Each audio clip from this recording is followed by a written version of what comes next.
comments this week, whether you were joking or not, have prompted a lot of questions about whether or not you actually might run for president in 2020. I know you said you were joking, but you are experienced enough to know you never say never. You told Stephen Colbert that in 2020 you'll be 78, but Donald Trump will be 74. So age isn't going to be an issue, I suppose. Well, look, age could be very much an issue, and it may not be. It depends on the state of my health and the health of whomever is running. But look, as you know, Jake, 4 years is a lifetime in American politics. And I think that nominees are determined by their parties based mostly on what skill set is most needed at that time. And who knows where we're going to be 2 years from now when people really start looking seriously what they're going to do. Maryland Congressman John Delaney announces he's running for president. In a statement, the Montgomery County Democrat is the first in his party to officially announce a run in the 2020 presidential election. WJZ's live political reporter Pat Warren has more on Delaney's decision. Pat. That's right, Vic. There's been a rumor going around for weeks, and now that it's official, it does some things to change the Maryland political landscape. Take the remaining revenues. In a former re-election campaign ad, John Delaney talked numbers. In my house, I'm outnumbered 5-1. 4 daughters and my wife, April. The District 6 congressman's decision to run for president means one less possible candidate in the 2018 race for Maryland governor, and he won't be running for re-election to Congress, which opens up the seat for Western Maryland and parts of Montgomery and Frederick counties. The gentleman from Maryland is recognized for 2 minutes. In his "I'm running for president" statement released today, Delaney says it didn't feel right to run for re-election and then run for president. That's standard politics, but I don't intend to offer a standard campaign. He does intend to make the most of what he has, according to political scientist Matt Crenson. He's a moderate, and it may be that Democrats will be able to coalesce around a moderate. And the other thing he has is money. I'm excited to listen, learn, and make my case for a future that works for everyone, a future that delivers on the promise of the American dream, Delaney states. And I think that Delaney is probably hoping that the same lightning that hit Trump is going to hit him. In a good way. Now, he reportedly has a net worth of $90 million and isn't shy about spending his own money on his campaigns. And this campaign, he calls it a one voter at a time go round. Hypothetically, if the president were, for whatever reason, decide not to run in 2020, which is something that could happen, are you saying Vice President Pence would not step up and try to take that role? Well, I don't talk about hypotheticals. All I know is that every day well, you do talk about hypotheticals. We talk about hypotheticals all the time. So I'm just saying, are you ruling out that possibility? What I'm talking about is that we are all operating under the assumption every day that the president is seeking re-election in 2020. That is our goal. That's our focus on delivering his agenda and making sure that we are in a position where the president can be reelected and continue to lead this country. That was a man doing his job. The Vice President's press secretary, Mark Lauder, this morning with our own Hallie Jackson, responding to this growing speculation that Pence and other Republicans may have their eyes on a presidential run in 2020. The New York Times reported over the weekend, quote, Mr. Pence has been the pace setter.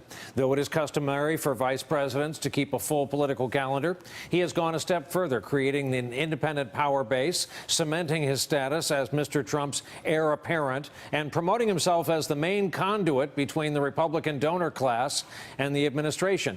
The VP was quick to respond in a statement yesterday saying, quote, today's article in the New York Times is disgraceful and offensive to me, my family, and our entire team. The allegations in this article are categorically false and represent the latest attempt by the media to divide this administration. Oh, there's so much to talk about here. Margaret Talev and Philip Rucker are still with us. Before we even get to our conversation, I want to read two people on Twitter. First, Joe Scarborough, who works the morning shift in this very room.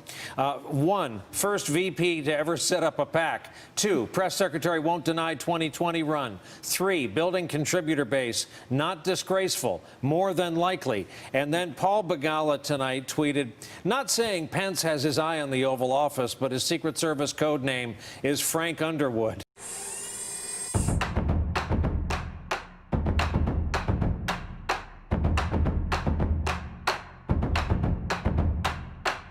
We are experiencing the greatest technological and economic shift in human history. We need a way to help millions of Americans transition through this period, and a universal basic income is the best and most efficient way to do that. Hello, I'm Andrew Yang, and I'm running for president as a Democrat in 2020. I believe I have the right vision, priorities, and values to improve the lives of millions of Americans. Despite pleas on social media for Michelle Obama to run for president in 2020, the former First Lady says she isn't interested in taking over the Oval Office. While speaking at the 39th annual Simons Leadership Conference in Boston on Thursday, she explained, "The reason why I don't want to run for president, and I can't speak for Oprah Winfrey, but my sense is that first of all, you have to want the job." She continued, "And you can't just say, well, you're a woman, run. We just can't find the women we like and ask them to do it, because there are millions of women who are inclined and do have the passion for politics." She went on to say that she doesn't have a passion for politics, despite her role at the White House during husband Barack Obama's 8-year tenure as the 44th president of the United States. She added, "I just happen to be married to somebody who has the passion for politics, and he drugged me kicking and screaming into the arena." For Michelle, who as First Lady advocated for military families and encouraged healthy eating to solve the epidemic of childhood obesity, talk of a potential presidential run began in 2016, after she gave a rousing speech at the Democratic National Convention. Our GMA cover story, Oprah Winfrey. She's opening up about those calls to run for president in a new British Vogue. Amy, you have more on that this morning. I do. Good morning, everyone. Calls for Oprah to run for office hit a fever pitch after her Golden Globe speech. Well, this morning, she is clearing up any and all questions about whether she will jump into the race to lead the United States. With just one speech, Twitter nominated Oprah Winfrey for president. A new day is on the horizon. Her speech at the Golden Globes in January, declaring the hashtag #MeToo movement a start to a new era in America, instantly ignited a social media campaign to enlist her for America's top job. When nobody ever has to say, "Me too," again. Thank you. And while flattered every step of the way, Oprah graciously declining the suggestion that she jump into politics. You have Gail going, "What? I think it's a sign." I don't think it's a sign. A sign of what? It was a speech. I am definitely not running. Now, in her most definitive statement yet, the queen of all media laying bare why she won't be hitting the campaign trail, saying in a cover interview in British Vogue, "In that political structure, all the non-truths, the nastiness, the backhanded backroom stuff that goes on, I feel like I could not exist. I would not be able to do it. It's not a clean business. It would kill me." Get me a beer. During a live chat from her kitchen in Cambridge on New Year's Eve, Senator Elizabeth Warren drinks beer from a bottle, compliments her husband, And I'm crazy. and chats with people making comments online. It's good to see you, Darth. I'm glad you're here. A surprise from billionaire Tom Steyer. NEW new in news, a persistent Trump critic who's been calling for the president to be impeached. Steyer was in Des Moines today, and you know what politicians and potential politicians do in Des Moines, right? Well, they announce or begin running for president. Aha! But not Tom Steyer. He went to Des Moines today to do this, to say he's not running for president. He's going to spend his time not trying to get into the White House, but trying to get President Trump out of the White House. Take a listen. I will be dedicating 100% of my time, effort, and resources to one cause: working for Mr. Trump's impeachment and removal from office. You see, I learned from my mother so many years ago in this community that when we want change, we don't wait for change, we work for it. When my grandmother got here almost 100 years ago, I'm sure that she never could have imagined that just 2 generations later, one of her grandsons would be serving as a member of the United States Congress, and the other would be standing with you here today to say these words: "I am a candidate for President of the United States of America." I stand before you today to announce my candidacy for President of the United States. We are here because the American dream and our American democracy are under attack and on the line like never before.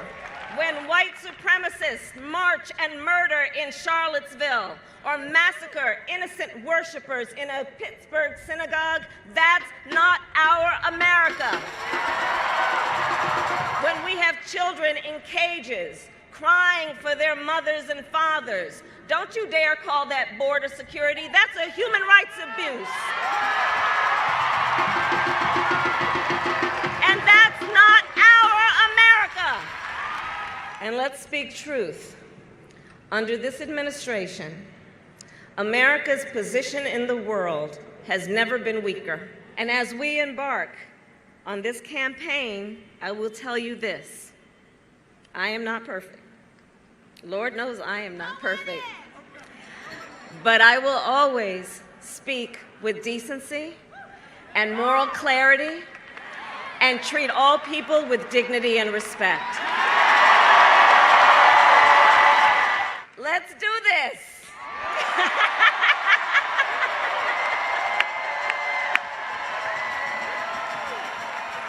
And let's do it together, and let's start now. And I thank you, and God bless you, and God bless the United States of America.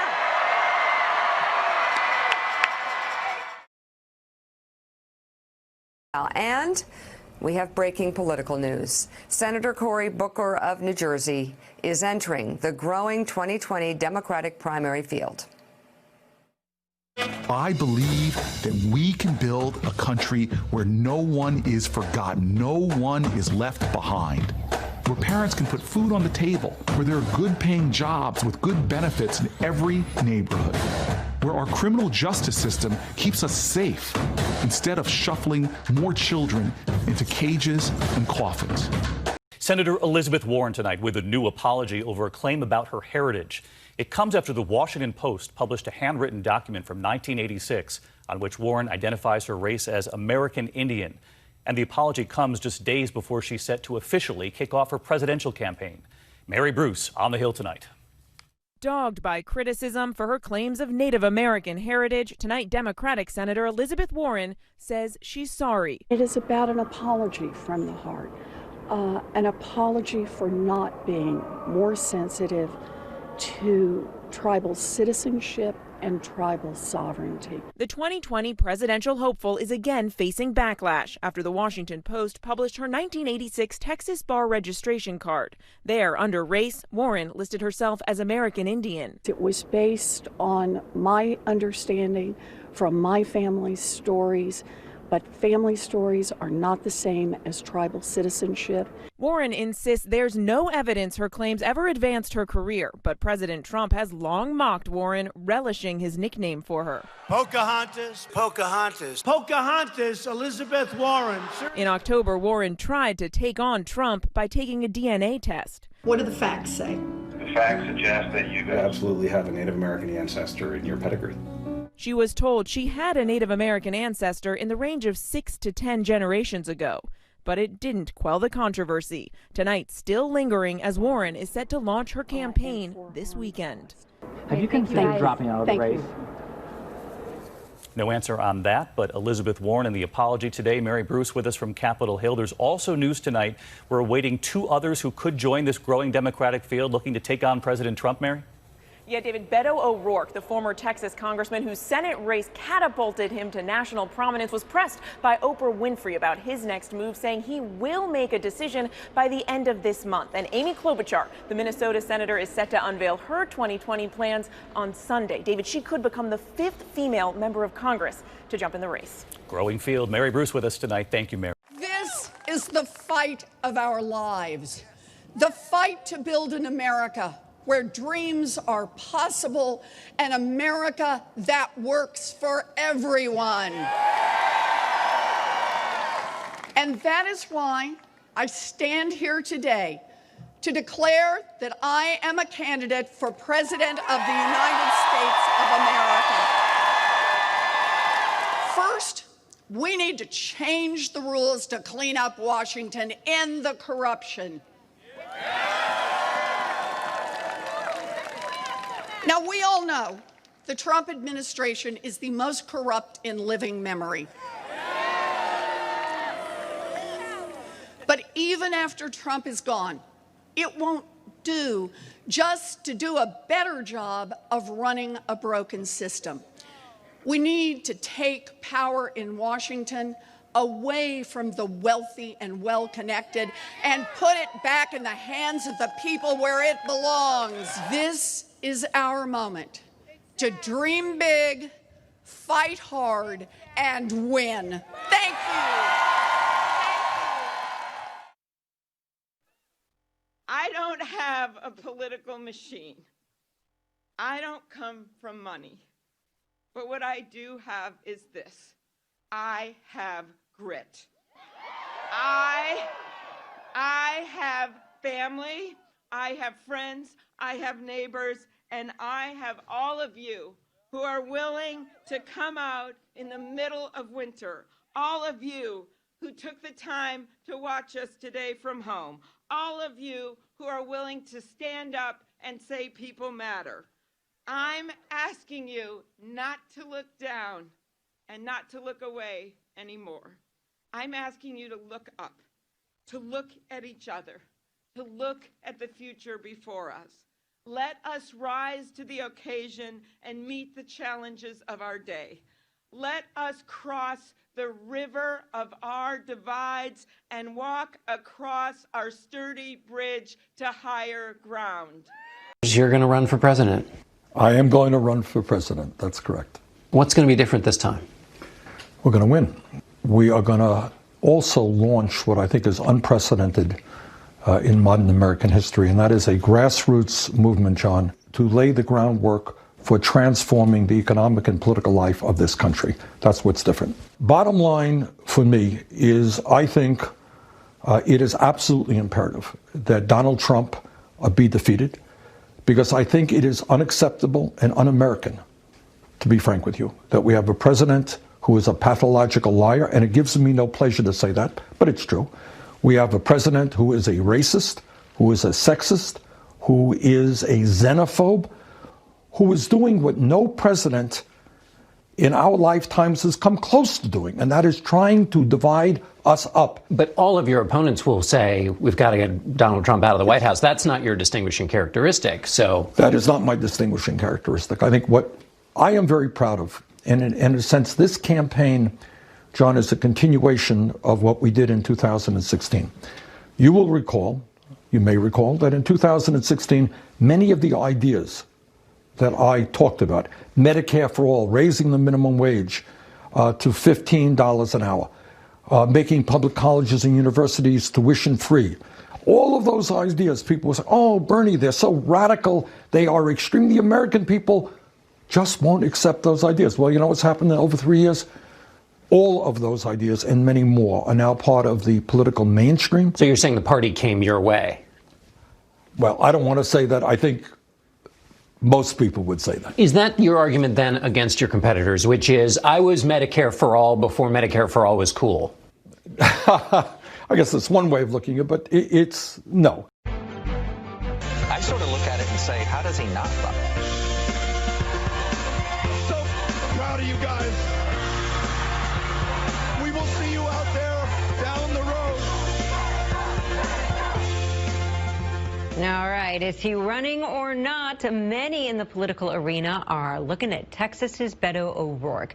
Back now with Inside the Issues, where we are looking at the upcoming presidential race and how it's been resonating here in Southern California. Democratic consultant Michael Sonneff is the director of the California chapter of the Draft Beto campaign. When he dropped by last week, Sonneff told me how he wound up smitten with a candidate from another state. You know, it's unusual for a Texas Senate candidate to have yard signs up from, Portsmouth, Rhode Island to Seattle, Washington, but they did because of the enthusiasm that was out there for Beto. And so I was inspired by his run, as are a lot of the people who are working for us. Yeah, and what about him specifically really appeals to you and makes you think this guy could and should be our next president? I think a lot of things. I think he's got an authenticity that is so rare in American politics. I think his ability to connect honestly and openly with people. He ran in Texas, which is, a conservative state, and he ran talking about progressive issues. He was talking about Medicare for all. He was talking about immigration and protecting DACA recipients. He wasn't running away from what he believed. He was talking honestly about those issues. And he was getting people who are independents or Republicans or hadn't voted for a Democrat in a generation to vote for him. Don't even think of messing with her ranch dressing, as Democratic presidential candidate Kirsten Gillibrand was speaking at an Iowa City restaurant called The Airliner. This viral moment took off. From the bold ideas that the base and the grassroots care about. Sorry, I'm just trying to get some ranch. Go ahead. Jimmy Fallon has the replay. Base and the grassroots care about. Sorry, I'm just trying to get some ranch. She's like, your election's in 2 years. I need my ranch now, okay? Come on. And thus was born Ranch Girl, the hero America needs now. So what is so great about ranch? I think it's the best condiment. Like, if I could only have one for the rest of my life, it would definitely be ranch. College student Hannah Kinney was upstairs leading a Bible study group when their order arrived without ranch dressing. Hannah tried to wiggle her way to the kitchen through the Gillibrand crowd, not recognizing the senator. I was thinking, oh, Hannah, they're thinking you're just trying to cut in front to get closer to the senator. That's why I threw my hands up and I was like, I'm just trying to get some ranch. I don't want anyone to be mad. Elle magazine gushed, clear a space on Mount Rushmore, and then changed the name to Mount Ranchmore. So what was the ranch for? Pizza. The ranch girl is a dipper. She dips her pizza in it. Ranch Girl says she leans left and plans to vote Democratic. Senator Gillibrand tweeted, "Never get between a Midwesterner and their ranch," telling Hannah, "Pizza's on me during the next trip to Iowa City." The restaurant's giving her a year's supply of ranch. Do you ever drink it straight from the bottle? I have definitely probably done that on a dare in the past. On her wish list, an endorsement deal from Wishbone. Jeannie Mo, CNN. My cameraman's telling me I have ranch on my upper lip. New York. Which is what in the story, the New York Times reports that a staffer forgot to bring her the plastic fork with the salad. She ate it with the comb because she didn't have any other instrument. And then she berated him and told him to clean the comb. But here's the larger point in this New York Times story. What happened next was typical. Ms. Klobuchar berated her aide instantly for the slip-up. What happened after that was not. She pulled a comb from her bag and began eating the salad with it. According to 4 people familiar with the episode, then she handed the comb over to her staff member with a directive, clean it. There has been these stories dogging her in the press that she admits, she says she's a tough boss. She demands a lot of her staffers, but she also demands a lot of herself, demands a lot from the country. Is this something that could actually hurt her with voters, do you think? I don't think voters really care that much. I mean, unless in some way it shows up in a way that it impacts them, somebody they care about, or something that's really bad. We find some old photo that we all care about. Other than that, how staff are treated is not how voters choose a president. One of the smartest things that I've heard someone say is someone who won the president twice, President Barack Obama, about how you run. We usually think of this as a marathon, but President Obama would say it's more like a decathlon. And there are 10 different events, and you don't have to win every event, but you've got to do well. The ones you do really well in, you got to smoke people, and the ones you're not so great in don't get smoked, right? The Donald Trump trolling is now a new event in the decathlon when you run for president. It is a crowded group of Democrats vying to take on President Trump in 2020. The road to the Oval Office begins in a handful of key primary states, and the candidates are already out in full force. It is a question hovering over this Democratic 2020 field. Whether you're Elizabeth Warren stumping over the weekend in New Hampshire or Kamala Harris in Iowa. How to balance appealing to the progressives in the party versus the moderates. Today, Warren, a senator from Massachusetts, made her stand on her own campaign's financing. She says she is swearing off, quote, fancy receptions or big money fundraisers only with people who can write the big checks. The broader issue of political influence was part of her Granite State pitch this weekend. I think the time has come that we have to acknowledge that a government that works only for the rich and powerful is corrupt. Harris, a senator from California, spent her weekend in Iowa. In a CNN interview, she distanced herself from a label some in her party are embracing. In terms of where I am, who I am, I'm a progressive Democrat. I am a Democrat. I am a proud Democrat. I'm not a socialist. The first caucus state also got to see former housing secretary Julian Castro for the first time as a candidate, as well as Hawaii Congresswoman Tulsi Gabbard. Two other declared challengers, Minnesota Senator Amy Klobuchar and New Jersey Senator Cory Booker, made stops in other states holding early contests, South Carolina and Nevada, respectively. It was an active weekend, too, for other Democrats who could join the race eventually. Ohio Senator Sherrod Brown visited Nevada. New York City Mayor Bill de Blasio was in Iowa. And so were Senator Michael Bennet and former Governor John Hickenlooper, both from Colorado. Hickenlooper told Iowa Democrats that a governor like him might be a better fit for the White House. I think an awful lot of people in Congress are great at coming up with visions. They're great at debating the issue. We need dreamers and debaters. I'm a doer. He and some of the other would-be candidates have said they could reach their final decisions soon. Scratch one billionaire off the list for the 2020 presidential campaign. Former New York City Mayor Michael Bloomberg now saying he will not be running as a Democrat for the presidential nomination in that year. Michael Bloomberg saying that he has carefully assessed his odds. Here's a statement from the former New York City mayor. Says, "I know what it takes to run a winning campaign, and every day when I read the news, I grow more frustrated by the incompetence in the Oval Office. I know we can do better as a country, and I believe I would defeat Donald Trump in a general election, but I am clear-eyed about the difficulty of winning the Democratic nomination in such a crowded field." Of course, there are a score of Democrats already announced for president in 2020, and Michael Bloomberg would have filled a pro-business moderate slot in that race. The question is here, what becomes of his fortune? Bloomberg suggesting that he is going to spend a significant amount of money here trying to defeat Donald Trump. That could be a boon to whoever does get the Democratic nomination, and not much of a relief, perhaps, to the folks here in the White House who support President Trump. I'm not running, but I'm going to keep working and speaking and standing up for what I believe. I'm going to keep speaking out. I'm not going anywhere. What's at stake in our country, the kinds of things that are happening right now, are deeply troubling to me. We've gotten not just polarized, we've gotten into really opposing camps, unlike anything I've ever seen in my adult life.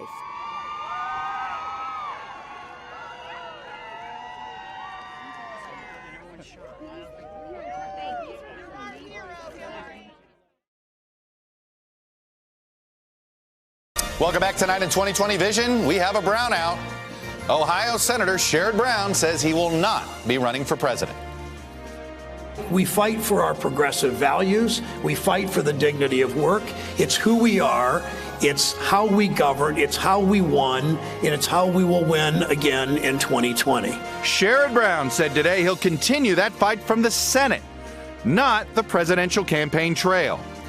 Brown had been touring the early primary states with a simple three-word message: dignity of work.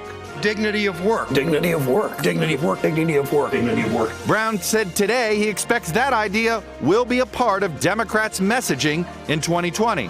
And frankly, if you listen closely on the trail, his message maybe already had been resonating.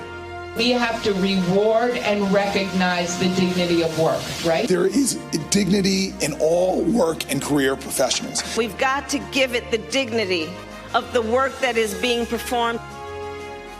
Well, Brown's decision not to run obviously opens up more room in the so-called moderate lane for someone who's supposed to appeal to the Midwestern working class voters. Let's see, who is that? Joe Biden. I'm running to serve you as President of the United States of America. After months of anticipation, former Texas Congressman Beto O'Rourke launched his presidential campaign in the early voting state of Iowa, and with an online video. We are truly now, more than ever, the last great hope of Earth. At this moment of maximum peril and maximum potential, let's show ourselves and those who will succeed us in this great country just who we are and what we can do. At 46, O'Rourke brings youthful exuberance and fundraising prowess to what is already a jam-packed and diverse Democratic presidential field.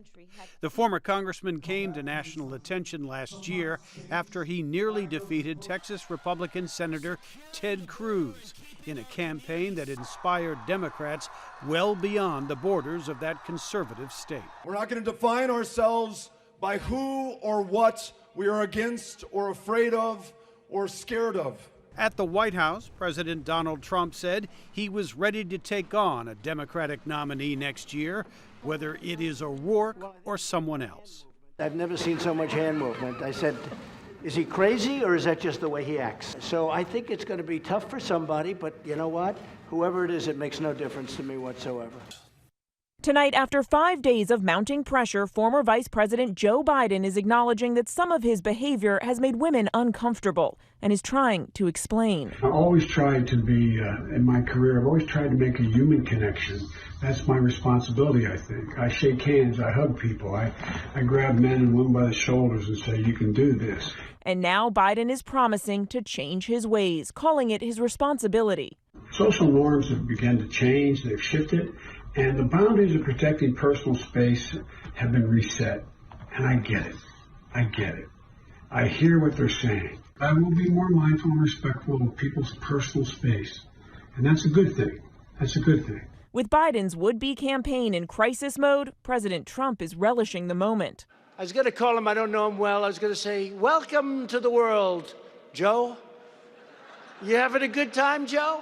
Trump himself has denied accusations of sexual misconduct, including sexual assault, by more than a dozen women. Today, Biden didn't apologize, and House Speaker Nancy Pelosi has suggested he should. I think that it's important for the Vice President and others to understand is it isn't what you intended, it's how it was received. Her advice to Biden: I'm a member of the Straight Arm Club. I mean, I'm a straight armor. And all of this. Just pretend you have a cold and I have a cold. Tonight, advice the former vice president seems willing to take. The idea that I can adjust to the fact that personal space is important, more important than it's ever been, is just not thinkable. I will. Vice President Joe Biden there today, the former vice president sending out that video message. Mary's live on the Hill. And Mary, the vice president hasn't announced his campaign yet, but the mere fact that he would release this video certainly sends a very strong signal he's about to run.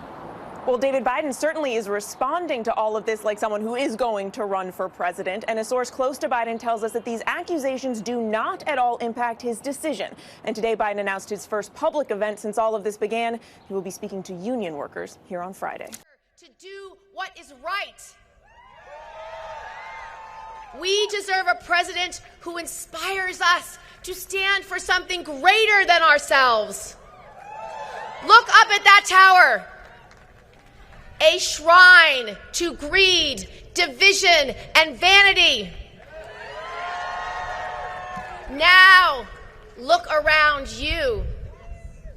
The greater strength by far is ours.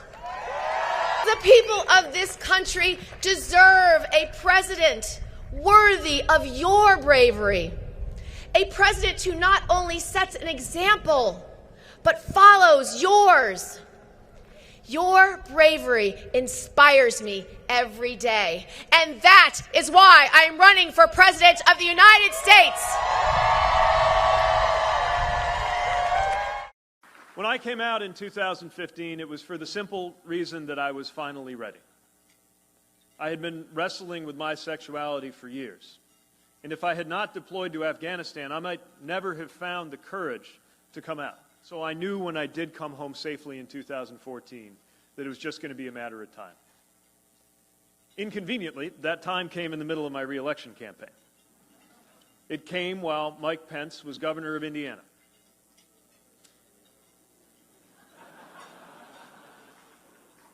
And since there had never been an out-elected executive in our state, no one was sure what the effect would be on my future.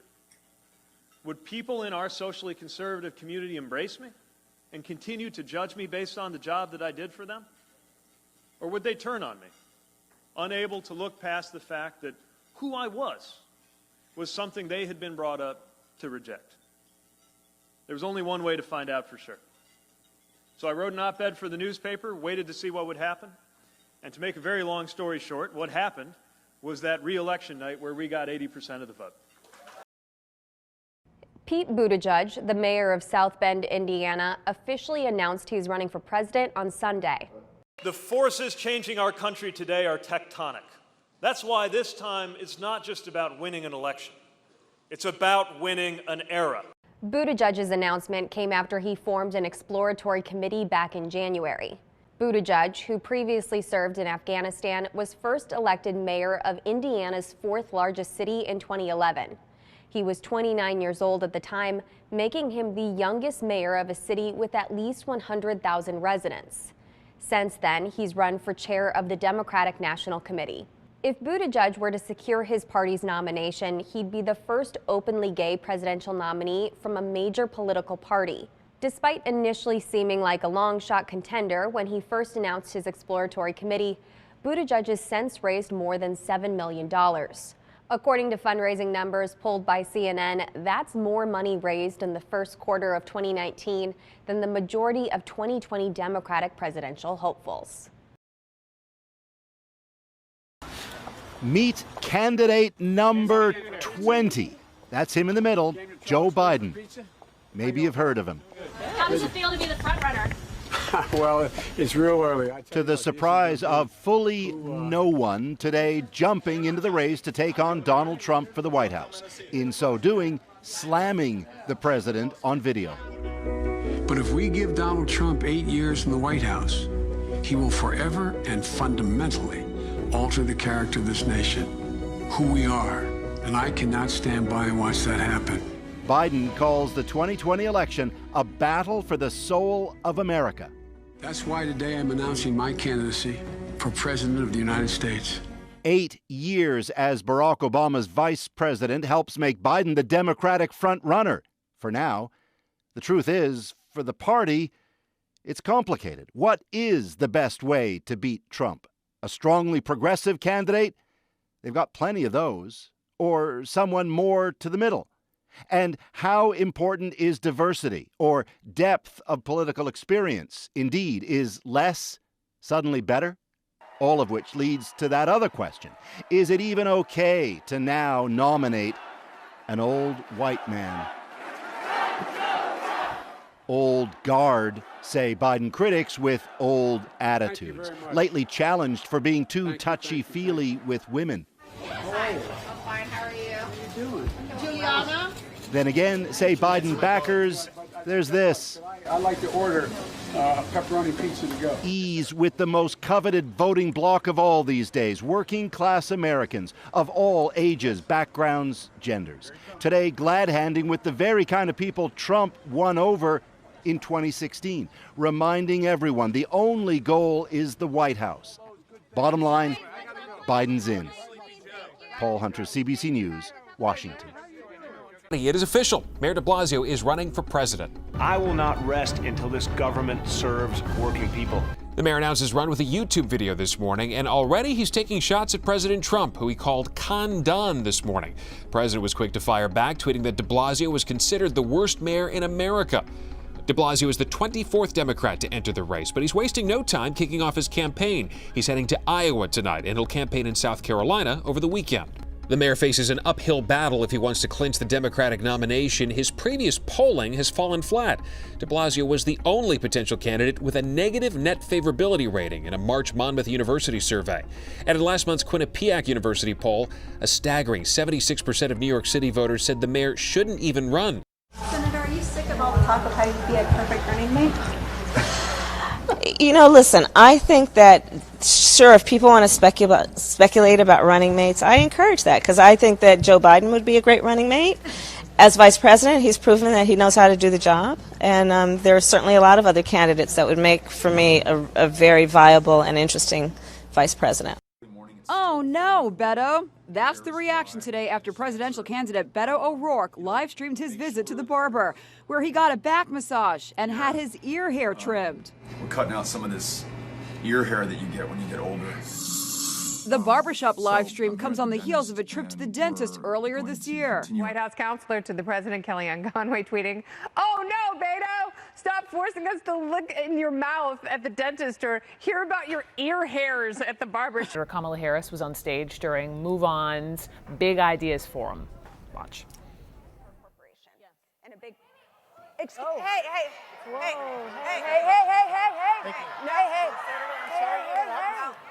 Hello. Okay. Hi. Whoa. Wait a minute, sir. Senator Warren of Massachusetts has been vocal about her latest attempt to connect with her supporters. Not through handshakes or waves, but with selfies. More than 20,000 selfies, actually. This is our 20,000 selfies that Senator Warren has taken.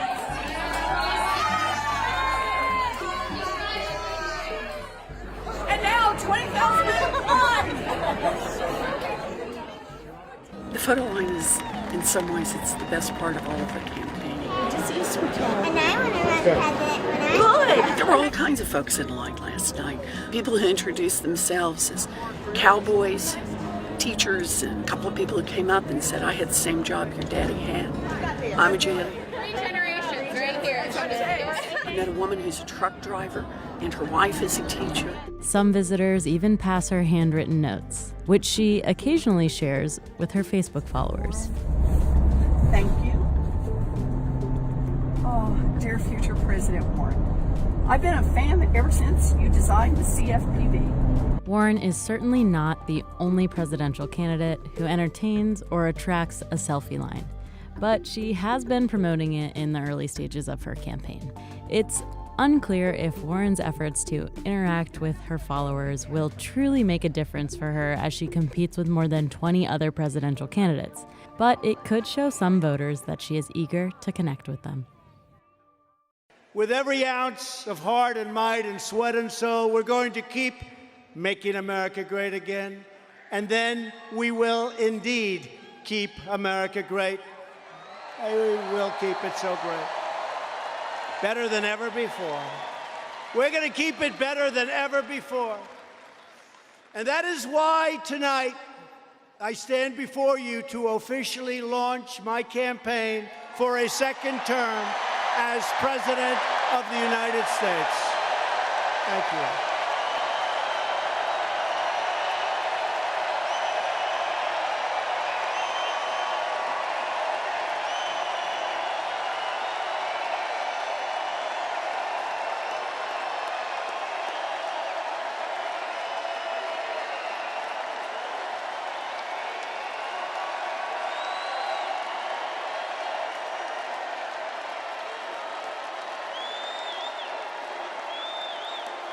Now to the race for 2020 this morning and new backlash against former Vice President Joe Biden. He's refusing to apologize as he faces growing criticism over comments he made about being able to work with others in Washington. But his examples were segregationist senators 40 years ago. ABC's Mary Bruce is in Washington with much more on this. Mary, good morning. Good morning, David. Well, Joe Biden says he was trying to make a point about civility and seeking common ground, but instead he's now facing some of his harshest criticism yet. And this morning, instead of apologizing, Joe Biden is now doubling down. This morning, Joe Biden defiant. Apologize for what?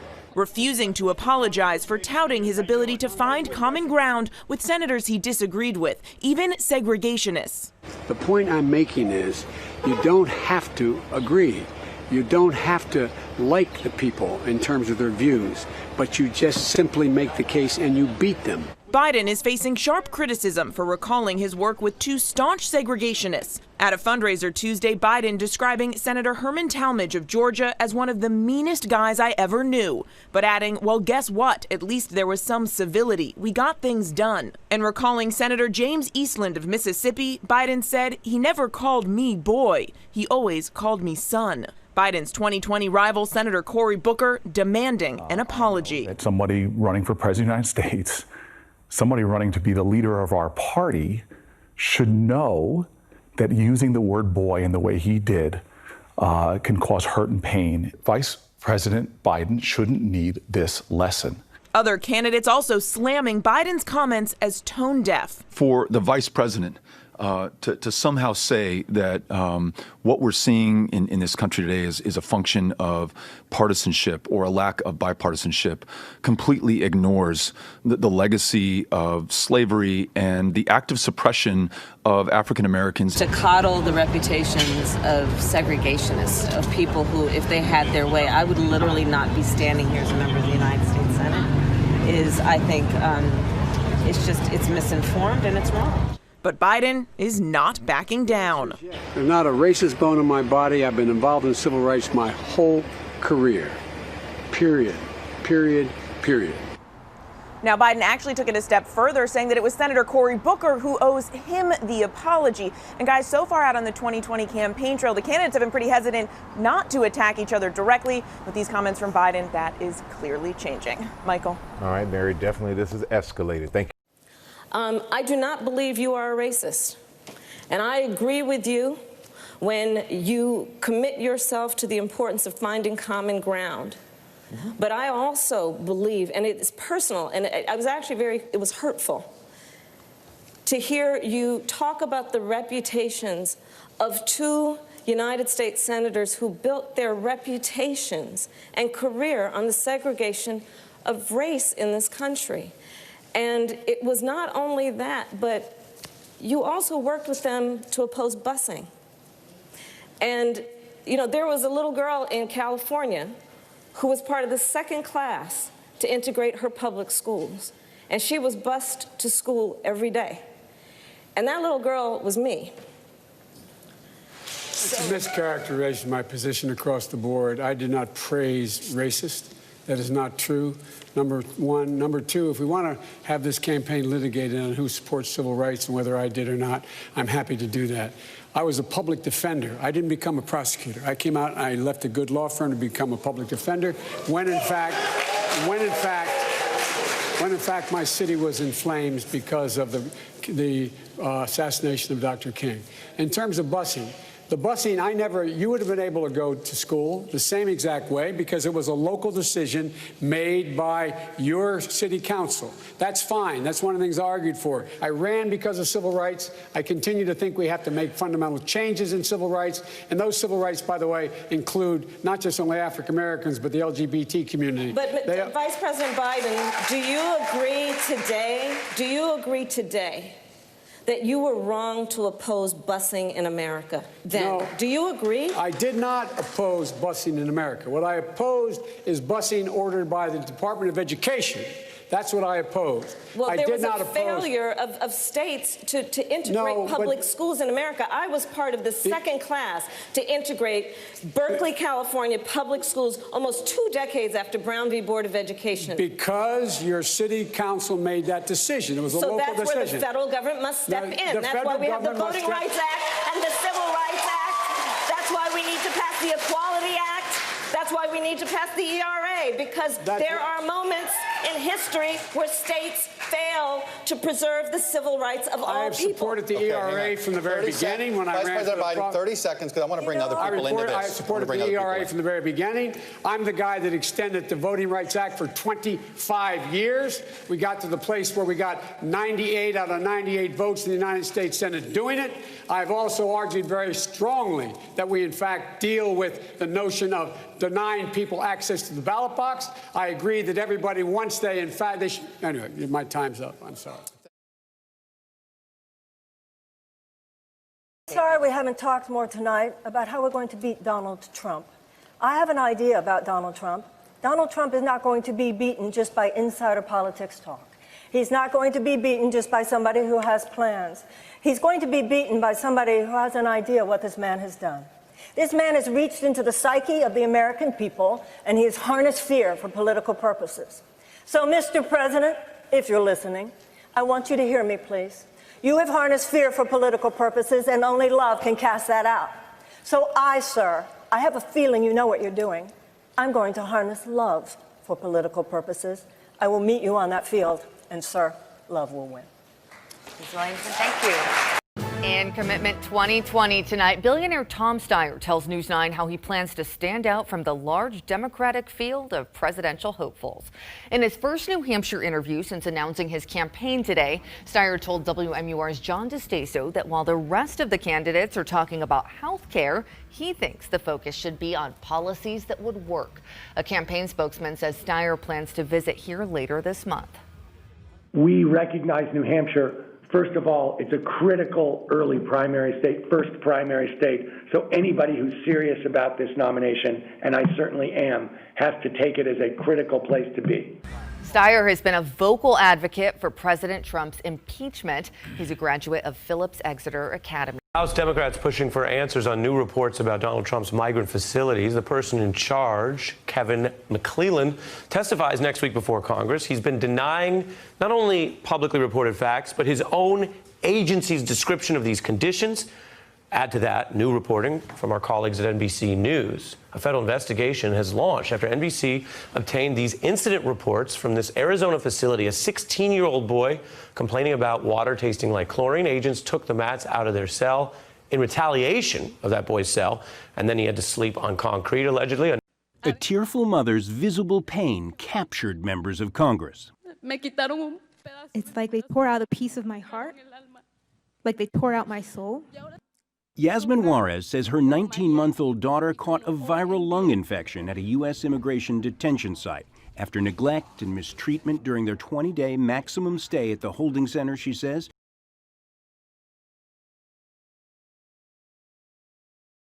Good Sunday morning. We're getting our first clear look at where the race for the Democratic presidential nomination actually stands and where the candidates stand against President Trump. Here are our first head-to-head matchups of the 2020 race in our new NBC News Wall Street Journal poll of registered voters. We have Joe Biden leading President Trump, 51-42. That's a healthy 9-point edge outside the margin. Bernie Sanders also with a healthy lead, sitting at 50% to President Trump's 43. Then going on down the line, Elizabeth Warren up 5, but under 50, 48-43. And Kamala Harris is essentially tied with Mr. Trump, holding a 1-point edge, 45-44. And as you can see there, while the Democratic numbers do change depending on the candidate, President Trump's numbers essentially match his job approval rating, which in this poll is right in line with where he's been at 45%. In the Democratic race for the nomination, Joe Biden is still on top despite his shaky debate performance, followed by a surging Elizabeth Warren. Kamala Harris, Bernie Sanders, and Pete Buttigieg round out the top tier. And yes, ladies and gentlemen, that is your top tier.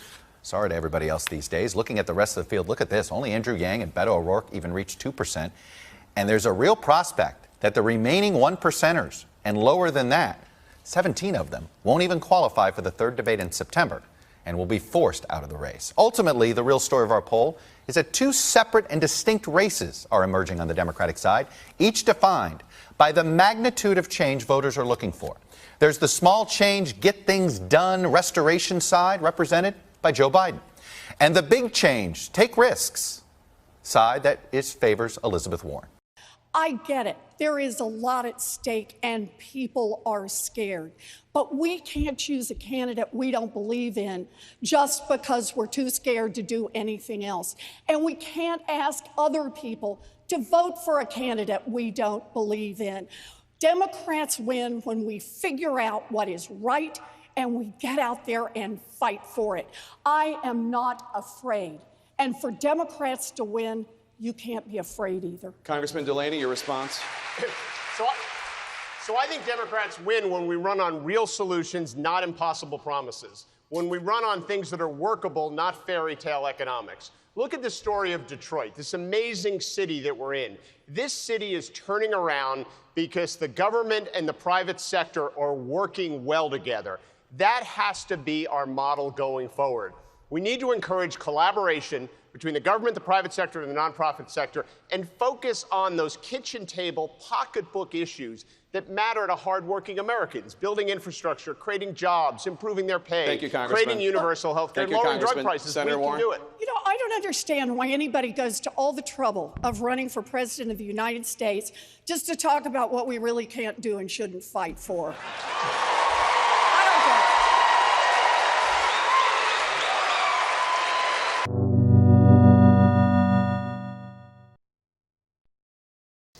And as Attorney General of California, where I ran the second largest Department of Justice in the United States, second only to the United States Department of Justice, I am proud of the work we did, work that has received national recognition for what has been the important work of reforming a criminal justice system and cleaning up the consequences of the bills that you passed when you were in the United States Senate for decades.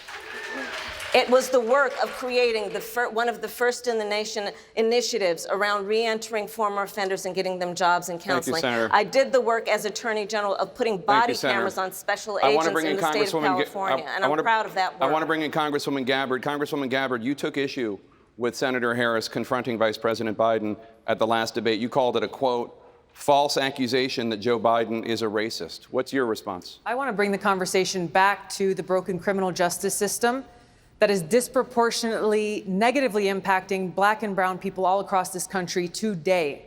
Now, Senator Harris says she's proud of her record as a prosecutor and that she'll be a prosecutor president, but I'm deeply concerned about this record. There are too many examples to cite, but she put over 1,500 people in jail for marijuana violations and then laughed about it when she was asked if she ever smoked marijuana. She blocked evidence. She blocked evidence that would have freed an innocent man from death row until the courts forced her to do so. She kept people in prison beyond their sentences to use them as cheap labor for the state of California. And she fought to keep cash bail system in place that impacts poor people in the worst kind of way. Thank you, Congresswoman. Senator Harris, your response? As the elected Attorney General of California, I did the work of significantly reforming the criminal justice system of a state of 40 million people, which became a national model for the work that needs to be done. And I am proud of that work. And I am proud of making a decision to not just give fancy speeches or be in a legislative body and give speeches on the floor, but actually doing the work of being in the position to use the power that I had to reform a system that is badly in need of reform. That is why we created initiatives that were about re-entering former offenders and getting them counseling. It is why, and because I know that criminal justice system is so broken, that I am an advocate for what we need to do to not only decriminalize, but legalize marijuana in the United States. I want to bring Congresswoman Gabbard back in. Your response, The bottom line is, Senator Harris, when you were in a position to make a difference and an impact in these people's lives, you did not. And worse yet, in the case of those who were on death row, innocent people, you actually blocked evidence from being revealed that would have freed them until you were forced to do so. There is no excuse for that. And the people who suffered under your reign as prosecutor, you owe them an apology. Senator Harris. My entire career, I have been personally opposed to the death penalty, and that has never changed. And I dare anybody who is in a position to make that decision, to face the people I have faced, to say, I will not seek the death penalty. That is my background. That is my work. I am proud of it. I think you can judge people by when they are under fire, and it's not about some fancy opinion on a stage, but when they're in the position to actually make a decision, what do they do? When I was in the position of having to decide whether or not to seek a death penalty on cases I prosecuted, I made a very difficult decision that was not popular to not seek the death penalty. History shows that, and I am proud of those decisions. It was a very positive letter. What do you think? I'd love to give it to you. I really would.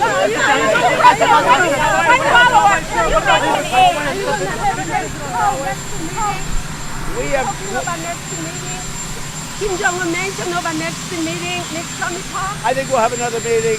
He really wrote a beautiful 3-page, right from top to bottom, a really beautiful letter. And maybe I'll release the results of the letter, but it was a very positive.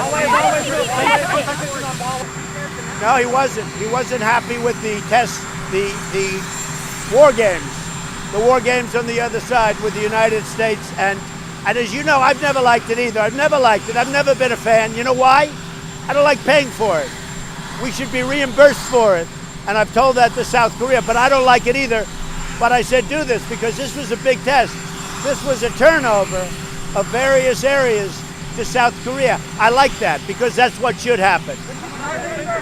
Stacey Abrams will not run for president. An aide to the Georgia Democrat tells 11 Alive she will instead focus on voter suppression. Back in the spring, Abrams said she was considering a presidential bid and would make a decision by the fall. Last year, she ran for Georgia governor, narrowly losing to Republican Brian Kemp. There's still more than 20 Democratic candidates in the running, though. It will be much harder for them to get on the next debate stage exactly a month from now. Candidates must have at least 2% support in at least 4 polls. They must also have 130,000 unique donors.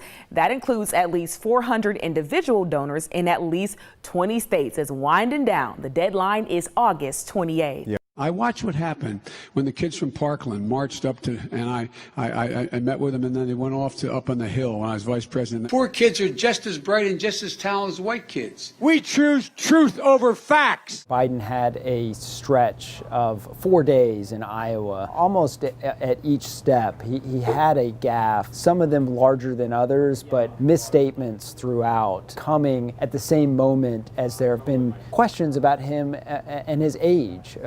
Some of that's stoked by President Trump, and some of it is coming from Democrats who are a little bit nervous about whether Biden in this campaign is the Biden that they have seen and known in past campaigns. Joe Biden is not playing with a full deck. This is not somebody you could have as your president. Meanwhile, on the Democratic side, just 3 candidates for president are polling in the double digits, but their competitors are still hoping to pick up steam in the weeks ahead. KPIX5 political reporter Melissa Kane says in previous campaigns, a few White House hopefuls have managed to vault from single digits and capture the nomination. Today, I want to use this opportunity with all of you here to announce that I am ending my campaign for president. At a speech in San Francisco on Friday, Congressman Seth Moulton became the 4th Democrat to drop out of the race for president. There are still 21 candidates in the race, and yet only 3, Joe Biden, Bernie Sanders, and Elizabeth Warren, have national polling averages in the double digits. We saw 3 2020 candidates drop out recently. Seth Moulton, one of them, told The Times, "I think it's evident this is now a 3-way race between Biden, Warren, and Sanders, and it's a debate about how far left the party should go." Do you feel those same pressures? No, I don't feel them at all, because I've just made the debates for the fall. It's like making the playoffs, and it is a long haul. A number of our presidents that ended up being our presidents were in single digits at this point in the summer. Democrats started choosing their nominee based on primary elections in 1972. Since then, only 4 candidates have had single-digit polling numbers at this point in the election cycle and still gone on to get the party nomination. George McGovern, Jimmy Carter, Michael Dukakis, and Bill Clinton. Of course, only Carter and Clinton went on to win the presidency. Current candidates whose national polling average is not in the top 3 are hoping to pull off a similar feat. Candidates like Kamala Harris, Pete Buttigieg, Beto O'Rourke, and Cory Booker, all of whom are in the single digits. We know as people see Cory Booker, they like him. Adisu Demisi lives in the Bay Area and is the campaign manager for Cory Booker. He says that after Labor Day, more people will be paying attention to the primary election, and that will be good for Booker. Once we get on that debate stage in a couple weeks in Houston and going forward, you're going to see us tick up. And ultimately, we want to peak in February, March, when here in California we vote, and April and beyond. Melissa Kane, KPIX5. Hey, everyone. I wanted you to hear it from me first. But after more than 8 incredible months, I'm ending my presidential campaign. I know this isn't the result we wanted. We wanted to win this race. But it's important to know when it's not your time and to know how you can best serve your community and country. I believe I can best serve by helping to unite us to beat Donald Trump in 2020. That was Senator Kirsten Gillibrand, of course, dropping out of the presidential race yesterday. Gillibrand's senior aides told NBC News that she decided with her family to end her bid after she was unable to secure a spot on the September debate stage. So, Caddy, that debate stage has taken shape. Yeah, as 10 candidates now qualified. But the short history of our first item here is simple. Before Dorian arrived, the president said it could hit Alabama among the other projected states. He said it out loud, said it on Twitter. Problem was, it was never in the National Hurricane Center forecast. Dorian has shown us it is capable of a bunch of things, but striking Alabama on this go-round just wasn't going to happen. Indeed, it's a beautiful night in Huntsville this evening, low 80s, sun all week, first chance of rain next Tuesday. Back to our story. The president got peeved over all of this. He insisted Alabama was some of the early projections that he saw, and then we saw this. His hurricane update from the Oval Office today. The holder of the poster board is your acting Secretary of Homeland Security, Kevin McAleenan. Trump displayed the so-called cone of uncertainty forecast back from August 29th, and there, apparently drawn in Sharpie on the far left, a cone annex of sorts, a protuberance, an appendage added on to include Alabama. You see, it was going to hit not only Florida, but Georgia. It could have was going toward the Gulf. That was what was originally projected. This is a photo of the Oval Office briefing back on the 29th. We've got some breaking news for you right now. Howard Schultz officially now not running for president, just sending out a letter to friends and supporters. He says, quote, "My belief in the need to reform our two-party system has not wavered, but I have concluded that an independent campaign for the White House is not how I can best serve our country at this time." He goes on to talk about the divided nature of the country and a lot of the decision process and thinking that's gone into not pursuing this. Got hammered by the Dems. Got hammered very early on, in large part, as he talked about, because of the view that there was going to be a re-election of President Trump. If there was says he plans to spend the money that he was going to spend on a campaign on investing in trying to bring people together and doing other things like that. So we'll see what that means, how that money is going to be used in the course of politics. And there's a change at the top in a new CBS News Battleground Tracker poll. Massachusetts Senator Elizabeth Warren is now ahead with 26% when it comes to voters' first choice for a Democratic nominee. Warren is followed by former Vice President Joe Biden and Senator Bernie Sanders. As for the other candidates, New Jersey Senator Cory Booker is at 2%. Mayor de Blasio is near the bottom in a field of candidates showing 1% or less. Good morning, George. Well, right here for the first time at center stage tonight, Joe Biden will be facing off with Elizabeth Warren. She has been rising in the polls, and now voters will finally have a chance to compare them side by side. Now, this morning, the candidates are hunkered down, many of them doing some rather unconventional last-minute debate prep. This morning, the candidates are getting into debate mode in some unusual ways. Beto O'Rourke jamming on the drums. Andrew Yang shooting hoops. Pete Buttigieg and Amy Klobuchar sharing the same flight. Buttigieg tweeting, "Very funny, United." But after last-minute rallies, getting ready to say goodbye to Donald Trump, and then I'm going to tell him, adios. And plenty of handshakes and hugs. We're now hours away, just 10 candidates and just one night to make their case. Candidates stuck polling in the single digits like Cory Booker are looking for a much-needed boost. First of all, I'm the only bald person on that stage. Kamala Harris tonight is planning to take on the president directly. In the middle of the stage, the frontrunners, former Vice President Joe Biden for the first time facing off with Elizabeth Warren right next to him. On the other side, Bernie Sanders, putting the ideological divide in the Democratic Party front and center. We say to the corporate elite that gravy train is ending. Biden's team taking an early swipe at Warren's "I have a plan for that" mantra, telling ABC News we need more than plans. We need a president who can deliver progress. Asked about that attack, Warren fired back. I think that we start with a plan and then we get out there and fight for it. To me, that's what being president is all about. Now, George, as for the candidates who are out here on the wings, they are looking for a breakthrough moment, hoping that they can upend and jumpstart their campaigns. While back in Washington, the president says he may be tuning in, telling reporters, there's a chance. George. Yeah, Mary, thanks very much. El Paso is your hometown.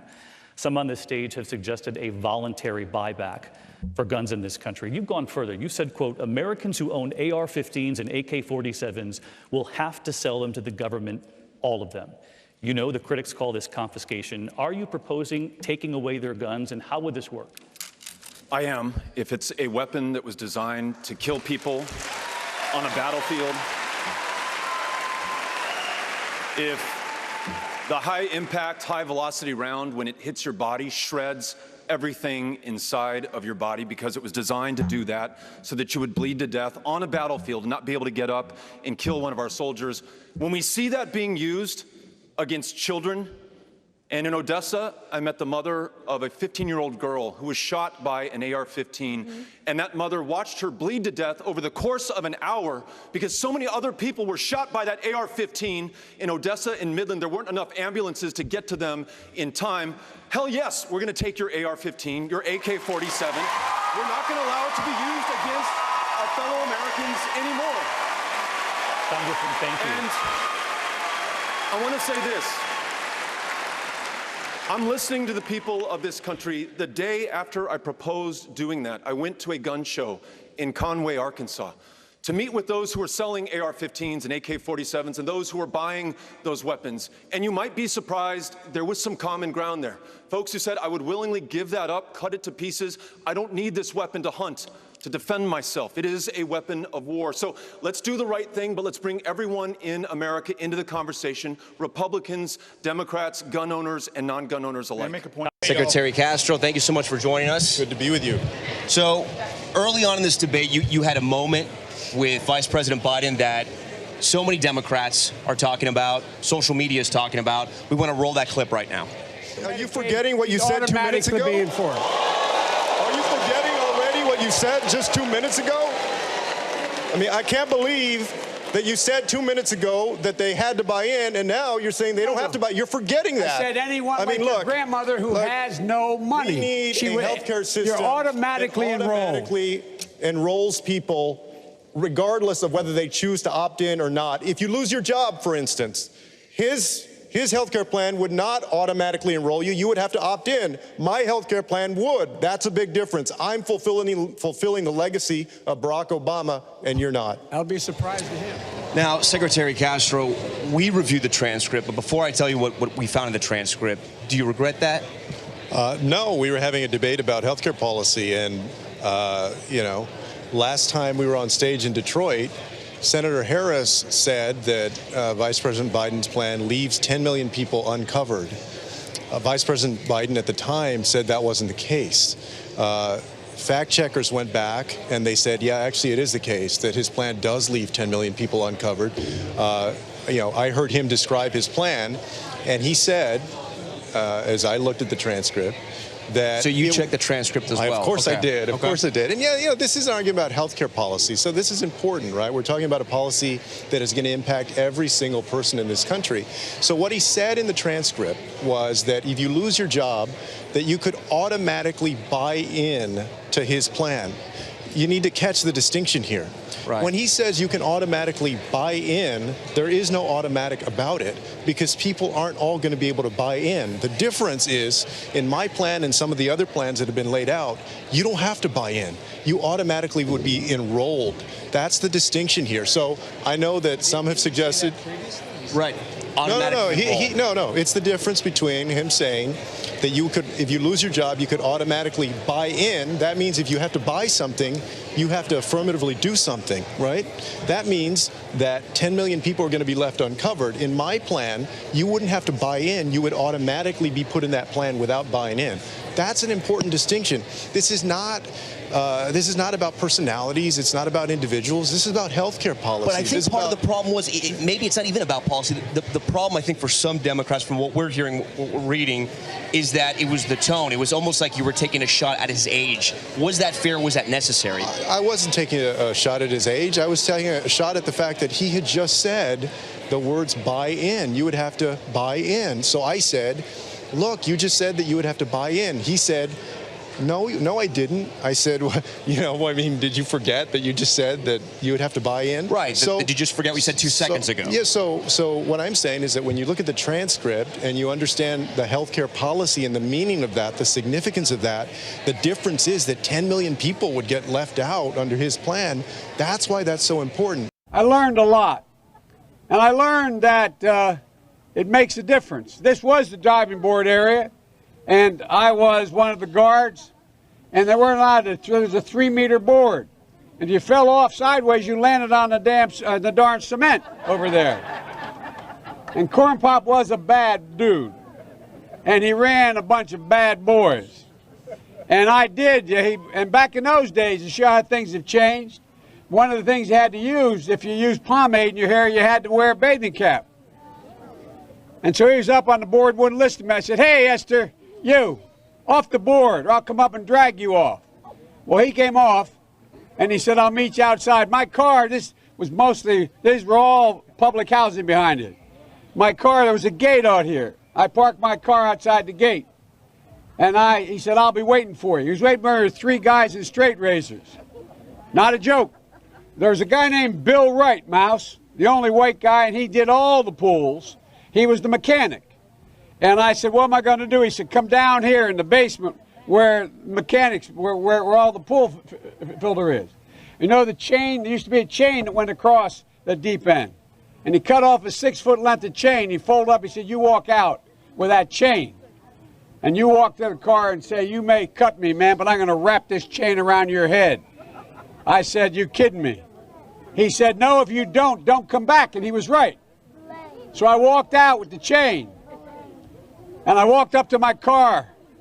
And they had, in those days, you used to remember the straight razor. You'd bang them on the curb, get them rusty, put them in a rain barrel, get them rusty. And I looked at him, but I was smart then. I said, "First of all," I said, "when I tell you to get off the board, you get off the board, and I'll kick you out again, but I shouldn't have called you Esther Williams. I apologize for that. I apologize, but I didn't know that apology was going to work." He said, "You apologize to me?" I said, "I apologize for that, not for throwing you out, but I apologize for what I said." He said, "Okay," he closed the straight razor, and my heart began to beat again. We are now learning that Senator Bernie Sanders has undergone a medical procedure. He is going to be off the campaign trail for the next few days, canceling his events. Here's the deal. He was found to have, according to his campaign, a blockage in an artery and 2 stents inserted. This is actually a tweet from another reporter, but I want to read you the actual campaign statement from Jeff Weaver. During a campaign event yesterday evening, Weaver says, Senator Sanders experienced some chest discomfort.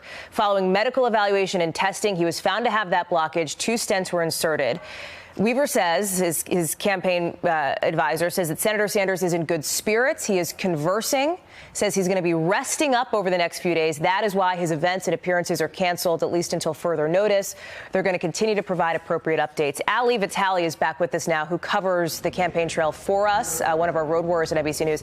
Ali, this is obviously some unexpected information coming in from Sanders' campaign. It looks like, based on the timeline laid out here, this has all happened just in the last 24 hours when Sanders started to feel that chest discomfort. Yeah, exactly, Hallie. And we're getting the same information that you're getting right now, all of it rolling in pretty quickly, that this happened yesterday evening. Our campaign embed, Gary Grumbach, says that he is here in Las Vegas. The Sanders campaign had an event yesterday that was closed to press, so we didn't see him. But this clearly all happening yesterday evening, and they're saying that they'll be canceling the rest of his public appearances and events until further notice. And one of those public appearances was supposed to be here at this gun control forum that we're doing in Las Vegas. That's why Sanders was here last night. Are you okay with Erdogan saying that he is not going to do a ceasefire? He didn't say that at all. He's meeting, and he's meeting today with some of our representatives. Mike Pence is leaving today, as you know. We needed to take an extra day for security reasons. But Mike is leaving. Mike Pompeo will be meeting also, who's here right now with us, and he's going to be joining the meeting. We have a lot of great people over there, we'll see. In the meantime, our soldiers are not in harm's way, as they shouldn't be, as 2 countries fight over land. That has nothing to do with us. And the Kurds are much safer right now, but the Kurds know how to fight. And as I said, they're not angels. They're not angels. If you take a look, you have to go back and take a look. But they fought with us. We paid a lot of money for them to fight with us, and that's okay. They did well when they fought with us. They didn't do so well when they didn't fight with us. When I refused to allow the Americans a year and a half ago to fight with the Kurds against Iraq, I said, wait a minute, this country stupidly just spent a fortune on fighting for, with, around Iraq. Nobody knows how they spent it, but they spent Actually, we're in the Middle East now for $8 trillion, if you can believe that stupidity. But in Iraq, we're in for probably $5.5 trillion. So they're telling me, wait a minute, we just spent $5.5 trillion fighting in Iraq and with Iraq, and now we're supposed to spend money to fight with the Kurds against Iraq. I said, no, thank you. So what happens is when I said we're not going to fight with the Kurds left. They didn't want to fight against Iraq, which right now isn't the greatest fighting force in the world. That happened twice. The Kurds actually are pulling back substantially from Turkey, and Syria's pulling in. Syria probably will have a partner of Russia, whoever they may have. I wish them all a lot of luck. You know, Russia was involved in Afghanistan. It used to be called the Soviet Union. Now it's called Russia for a reason, because they lost so much money in Afghanistan that they had to downsize, a very big downsizing. So if Russia wants to get involved with Syria, that's really up to them. They have a problem with Turkey. They have a problem at a border. It's not our border. We shouldn't be losing lives over it. But again, we only had 28 soldiers. It was 26, 28. I got all different numbers. It ends up being 28. Between the 26, 28, 2 people, and they're fully accounted for. So that's the story. It's very simple. It wasn't until I heard of a man by the name of Bernie Sanders that I began to question and assert and recognize my inherent value as a human being that deserves health care, housing, education, and a living wage. When I was a baby, my family relied on Planned Parenthood for prenatal care. Then Bernie Sanders fought for me. When I was growing up and education was being gutted for kids in the quote-unquote wrong zip code, Bernie Sanders fought for us. Joe Biden's fundraising numbers seem to be troubling his campaign. Buttigieg, one of 4 candidates with more cash on hand than Biden. It's Friday, October 18th, and I'm John Heilman here with Recap 2020, our look back at the week that was among Democrats running for president, and the top takeaway from the campaign trail that's going to matter bigly as we hurtle towards the first votes being cast in February. This week, we kicked off on Sunday with Bernie Sanders appearing on This Week with George and previewing his new and approved approach to talking about his health. I look forward to getting back to a very vigorous campaign. The key word in that soundbite was vigorous. But Bernie wasn't the only 2020 Dem eager to show that he was full of piss and vinegar ahead of the Tuesday night debate in Ohio. On Monday, Team Buttigieg released a digital ad targeting 2 of his big 3 rivals over their most controversial proposal. Bernie Sanders and Elizabeth Warren believe that we have to force ourselves into Medicare for all, where private insurance is abolished. For Warren, that broadside was a preview of what she'd experienced from all sides of the debate. We also don't agree with Senator Warren. I want to give a reality check here to Elizabeth. Senator Warren. Senator Warren. Senator Warren. Senator Warren. The attacks raining down on her from all sides was a clear ratification of the fact that Warren is the race's new front runner, a fact that seemed to dawn on Joe Biden only in the closing minutes. I agreed with the great job she did, and I went on the floor and got you votes. I got votes for that bill. I convinced people to vote for it. So let's get those things straight, too. I am deeply grateful to President Obama, who fought so hard. Coming into the debate, all eyes had been on Biden, whose son Hunter gave his first on-camera interview that morning. Biden's handling of the Hunter question was decent enough. Rudy Giuliani, the president, and his thugs have already proven that they, in fact, are flat lying. What we have to do now is focus on Donald Trump. He doesn't want me to be the candidate. He's going after me because he knows if I get the nomination, I will beat him like a drum. But coming out of the debate, he was subject to an entirely different form of unflattering focus, as newly released numbers of the campaign's cash on hand showed that Biden had just $8.9 million in the kitty, putting him in a distant 5th place in that category. If the debate and its aftermath were tough on Biden and Warren, they were a boon to Bernie, who not only looked, well, vigorous on stage, but followed up with the news that he'd secured the endorsements of AOC and Ilhan Omar. Another winner was Amy Klobuchar, who was sharp and on offense all night, and who saw a desperately needed uptick in her fundraising the next day. But the genuine breakout was that of Buttigieg, and not just on the debate stage, but across the spectrum, in ways large and small, glaring and subtle. The mayor of South Bend's performance conjured up our top takeaway, that if Pete eventually emerges as Warren's main center-left opponent, or who knows, his party's nominee, history will mark this week as the moment when he turned the corner. Of course, Buttigieg has already had one moment in the sun, last winter when he vaulted from obscurity to a household name, though one that some found difficult to pronounce. Buttigieg! Since then, his campaign has killed when it comes to fundraising, but lagged in the polls, especially with non-white voters.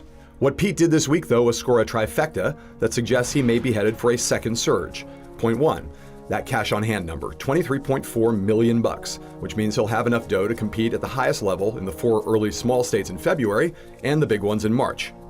Point two, polling. A new Emerson, Iowa poll on Thursday puts Buttigieg in 3rd place, ahead of Sanders. And then there was the Ohio debate. In the previous 3, Pete didn't really engage, he didn't cut or thrust, he sounded more like a pundit than a president. But on Tuesday night, he was in the fight, taking on Warren with gusto. Your signature, Senator, is to have a plan for everything, except this. And on the question of Syria, he owned the stage, fusing his biography with evident emotion and clear conviction. When I was deployed, I knew one of the things keeping me safe was the fact that the flag on my shoulder represented a country known to keep its word. Afterwards, Pete faced some pushback over his Medicare for All attacks and how they square with what he said previously. And he still has a long way to go with non-white voters. But presidential campaigns are marathons that turn into sprints. And the candidates who have a chance at winning are the ones who, after the final turn, are able to reach within them, find a new gear, and step on the gas. And this week, Mayor Pete showed that he might just be that rare Frank Shorter with a little Usain Bolt within him.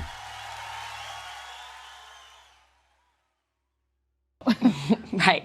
Well, Senator Elizabeth Warren has said she has a plan for everything, and now she finally has a plan for this. You're exactly right that the questions continued to dodge her everywhere she went, not only from reporters, but even from voters on the campaign trail were saying day in and day out, you got to tell us how you're going to pay for this, because we know that a Medicare for All plan would be a huge expense for the federal government. In principle, what she is proposing, along with Senator Bernie Sanders, is that the federal government would provide free health insurance to every American, and so there wouldn't be those deductibles and co-pays or insurance premiums, and so that's really expensive. So you're right, we now finally have a plan from Senator Elizabeth Warren that covers about $20 trillion for 10 years. So how does she propose paying for it? Largely, she will change her wealth tax. She already has proposed a tax on the wealthiest Americans. This would increase the tax to 6% on every dollar for those who have $1 billion in assets and savings. She also proposes big cuts in military spending, but that last bullet point there is really important. She is proposing that $8.8 trillion comes from private companies that already currently pay for private insurance for their employees. They would continue to pay. They would just pay the federal government more in taxes so that the federal government in turn could provide health insurance. Yeah, so this was just released today, but have you heard any of the concerns that people may have about this plan? Like, do people have to abandon their private plans that they have right now? Sure. A lot of her opponents say that her math doesn't quite add up. There are more moderate Democrats who say that this is just not realistic. And yes, there's also that political concern. There are a lot of Democrats who say this is not a winning position to tell the average American that they would have to give up their private health insurance, which they might like, in order to get health insurance from the federal government. But Senator Warren and Senator Bernie Sanders seem to be full steam ahead with this idea. They say that people don't like their insurance, they just like their doctors. This is a campaign that has prided itself on seeing things clearly and on speaking honestly and on acting decisively. We have to clearly see at this point that we do not have the means to pursue this campaign successfully, and that my service will not be as a candidate nor as a nominee of this party for the presidency. I will do everything that I can to support the eventual nominee of this party with everything that I've got, and I encourage every single one of you to do the same. I will still be part of all the causes that brought us here together in the first place, whether it is ending gun violence or confronting climate change before it is too late, or addressing the structural racism in America, or making sure this economy works for every single one of us, I will still be part of the fight, and so will you. Because I know that you are not here, and I know that you are not part of this campaign for me or for this party, but for this country that we love so much. For this country which we are going to come through for now at its defining moment of truth. I think we've lost our roots as Republicans, and there needs to be a conversation about what it means to be a Republican. We wanted something that would last, something, a standard to which people could repair.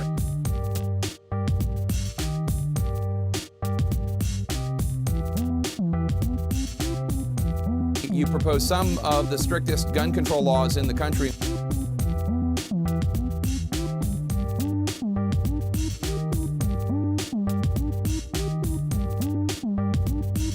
And call out both parties on what's ossified, what's calcified in their current position. Jake, I'm announcing that I'm running for President of the United States as a Republican against President Trump in 2020. So I really think if we have 6 more years of the same stuff we've had out of the White House the last 2 years, that would be a political tragedy, and I would fear for the Republic. I like people that weren't captured, okay? I don't know what I said. I don't remember. And Mexico will pay for the wall. Talk about pressuring a foreign country to interfere with and control a U.S. election. It couldn't be clearer. And that's not just undermining democratic institutions. That is treason. It's treason pure and simple.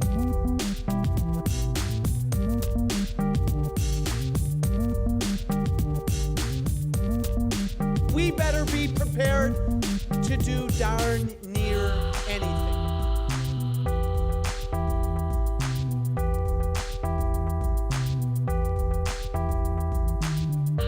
I'm going to run for president, and I'm happy to be on your show announcing my candidacy.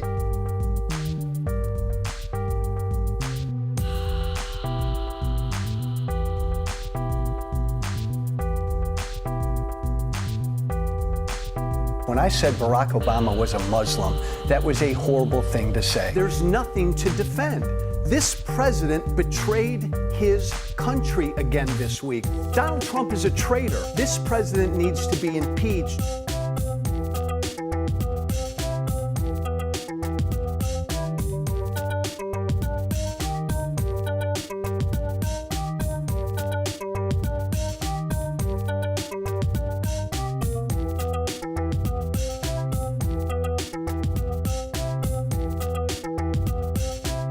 Decided to throw my hat in the ring and will run for president in the Republican primary. The Republican governor in that state has disappeared, sort of. Governor Mark Sanford is fighting for his political life as details of his Argentine affair continue to emerge. We're headed toward the most predictable financial crisis in the history of our country, and we've never been as financially vulnerable, save for the start of our republic. I've never before had a question of allegiance to a person rather than allegiance to the flag and the Constitution.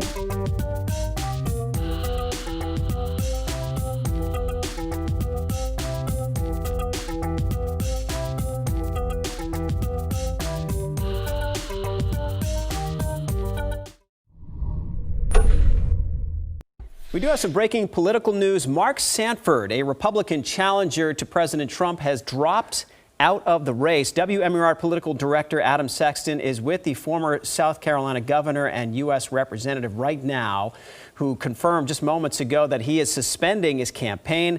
Challenges to what was considered a long shot campaign included his home state's decision to suspend its own Republican primary, though. Again, Mark Sanford is out of the race for president.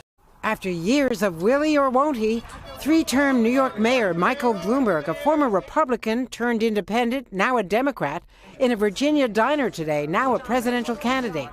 He'll be on trail. It's going to be good. No kickoff rally with supporters, just an announcement with reporters.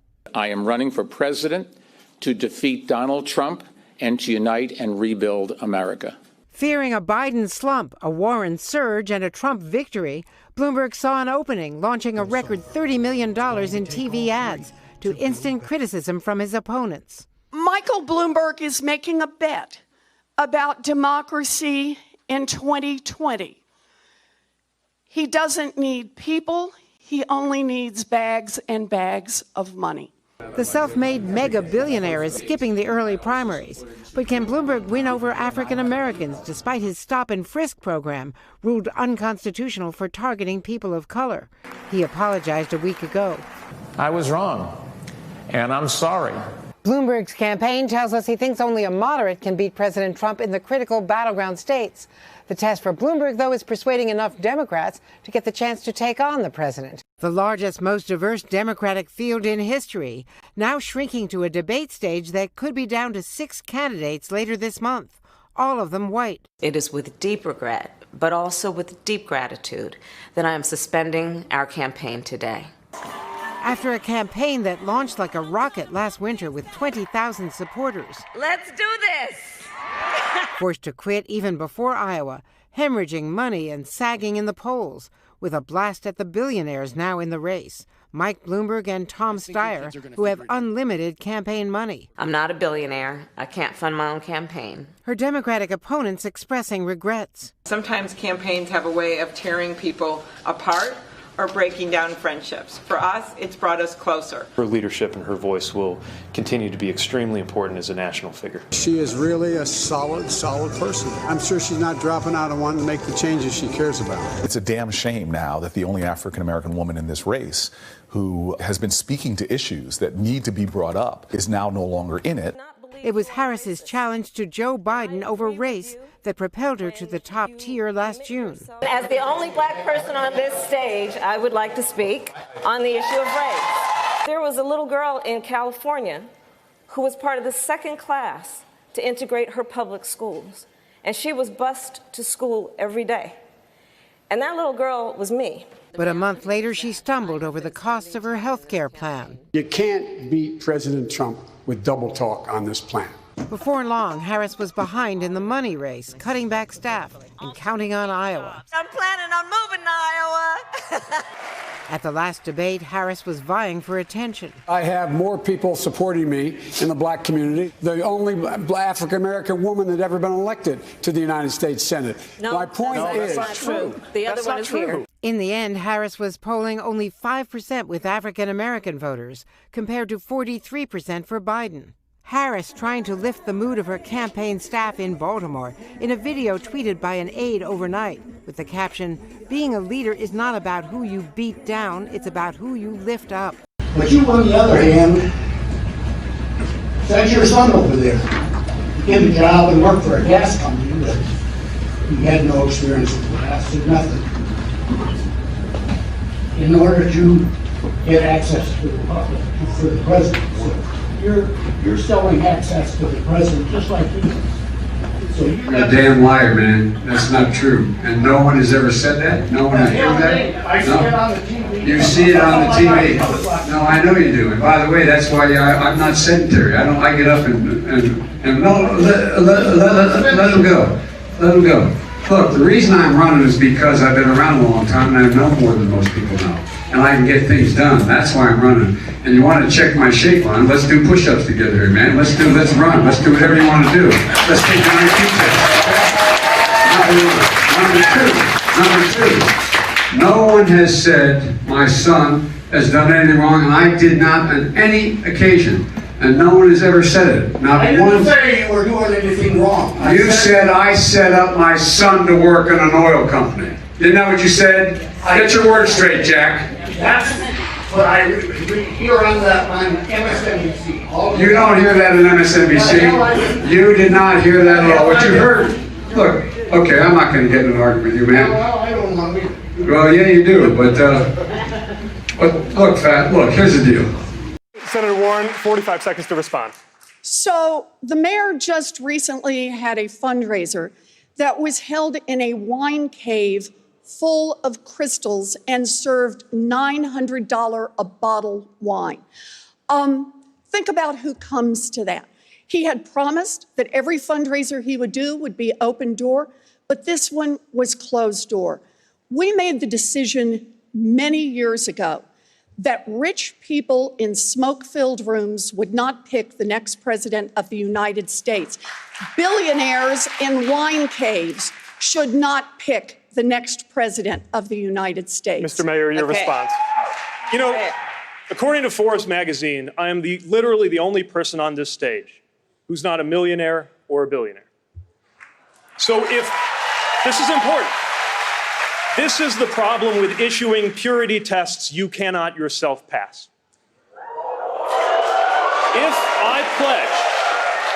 If I pledge never to be in the company of a progressive Democratic donor, I couldn't be up here.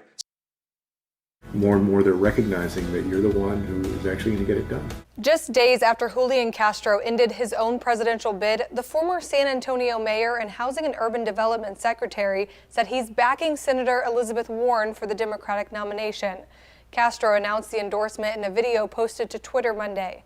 There's one candidate I see who's unafraid to fight like hell to make sure America's promise will be there for everyone, who will make sure that no matter where you live in America or where your family came from in the world, you have a path to opportunity too.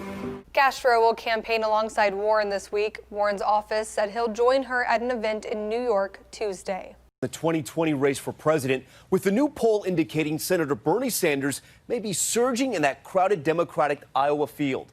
That caucus closing in just 23 days away. Take a look. Sanders with 20% among likely Democratic caucus goers, followed by Senator Elizabeth Warren, Mayor Pete Buttigieg, and former Vice President Joe Biden. The top four candidates, though, clustered in a near tie. Here's ABC's Rachel Scott with the latest on the very tight race in Iowa. In Iowa tonight, the crowd on its feet for Senator Bernie Sanders, surging in that new poll, hoping to do what he couldn't in 2016, come out on top in the caucuses. I'm asking for your support to help me win the Democratic nomination. Just 23 days out from the first contest, the race for Iowa locked in a dead heat. 20% of likely Democratic caucus goers say the Vermont senator is their pick. Senator Elizabeth Warren, Mayor Pete Buttigieg, and former Vice President Joe Biden right in it too. In every Des Moines Register poll this cycle, there's been a different frontrunner. Buttigieg down 9 points since November. Sanders boosted by his loyal supporters, building on his base from 2016. I want him to get back in there, and I'm hoping this time we can swing it back. It's still anyone's contest to win. 45% of caucus goers say they can be persuaded to support another candidate. While his competitors are barnstorming the early states, former Mayor Michael Bloomberg is skipping Iowa entirely, zeroing in on his Super Tuesday strategy. The billionaire campaigning in Texas today with TV's Judge Judy. Judge, I am so honored to have you here. I'd love to tell you that I watch you all day, every day, but I have a few other things to do. But his plans to self-fund his own campaign with those record ad buys disqualify him from making the debate stage, leaving room for the other candidates to make their pitch directly to voters. Ads don't vote, and not even $10 million Super Bowl ads vote. People vote. All right, Rachel Scott joins us now live from Newton, Iowa. And Rachel, you just mentioned the debate there in your report. It's just days away. It's the final debate before the Iowa caucus, and it's the smallest stage yet. Exactly, Tom. 13 candidates are still in this race. Only 6, though, have qualified for that next debate. Bloomberg will not be there, but the other billionaire in the race, Tom Steyer, made the cut at the very last minute, and sharing center stage that night will be former Vice President Joe Biden and Senator Bernie Sanders. Today, I'm suspending my campaign for president with the same spirit with which it began. It is my faith in us together as a nation, that we share common pain and common problems that can only be solved with a common purpose and a sense of common cause. So now I recommit myself to the work. I can't wait to get back on the campaign trail and campaign as hard as I can for whoever is the eventual nominee and for candidates up and down the ballot. Let's now turn to an issue that's come up in the last 48 hours. Senator Sanders. CNN reported yesterday that, and Senator Warren confirmed in a statement that in 2018, you told her that you did not believe that a woman could win the election. Why did you say that? Well, as a matter of fact, I didn't say it. And I don't want to waste a whole lot of time on this because this is what Donald Trump and maybe some of the media want. Anybody knows me knows that it's incomprehensible that I would think that a woman could not be president of the United States. Go to YouTube today. There's a video of me 30 years ago talking about how a woman could become president of the United States. In 2015, I deferred, in fact, to Senator Warren. There was a movement to draft Senator Warren to run for president. And you know what? I stayed back. Senator Warren decided not to run, and I did run afterwards. Senator Sanders, I do want to be clear here. You're saying that you never told Senator Warren that a woman could not win the election. That is correct. Senator Warren, what did you think when Senator Sanders told you a woman could not win the election? I disagreed. Bernie is my friend, and I am not here to try to fight with Bernie. So, can a woman beat Donald Trump?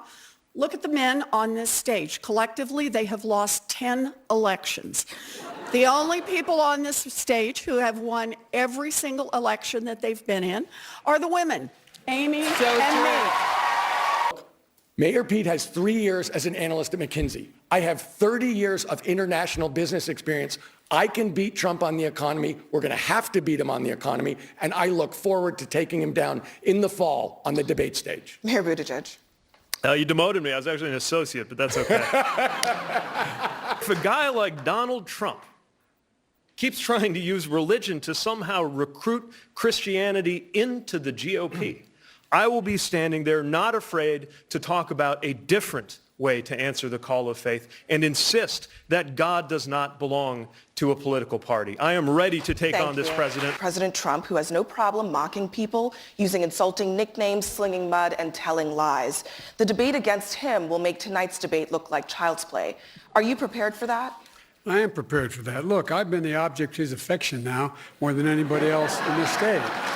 I've taken all the hits he can deliver, and I'm getting better in the polls, my going up. And by the way, I have overwhelming support from the African-American community. And my fellow Americans, the best is yet to come. Thank you, God bless you, and God bless America. Thank you very much.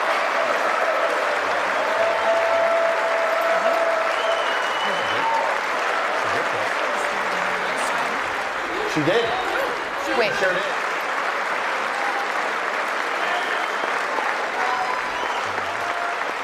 A stunning moment here at the end of the president's speech. Nancy Pelosi tearing up what appeared to be a copy of the president's speech. Wow.